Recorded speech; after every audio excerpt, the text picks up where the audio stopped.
So in this video, I would like to talk about the problem of simplifying a fraction which contains a square root. This is something that we're going to see pretty often once we start getting into chapter 10. Now the process is this.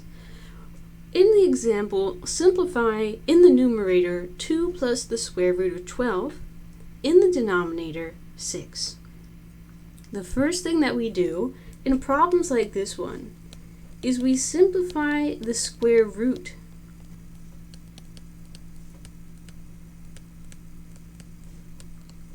That appears in the fraction. So 12, for example, 12 can be factored as 4 times 3, which in turn can be factored as 2 times 2 times 3. So this pair of 2's inside the root can be a single 2 on the outside of the root. Single 2, I said. And that 3, who could not find a partner, is left behind under the root.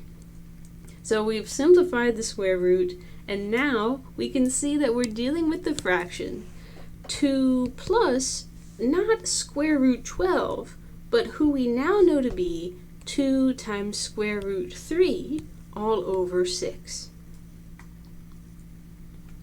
Now the next thing that we need to do is we need to work on factoring the numerator.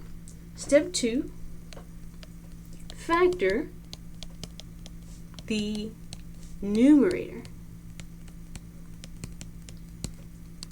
For example, in our problem, we have 2 plus 2 times square root 3 all over 6.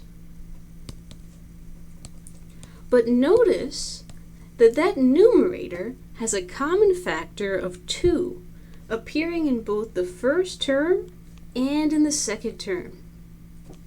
So I'm going to factor out that 2, and then I'm going to see what would be left behind if I pulled that 2 out.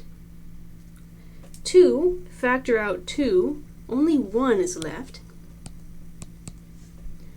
2 times root 3, factor out 2, square root 3 is left. Okay, so now that we have found this common factor in the numerator and we factored it out, our last step is to reduce the fraction.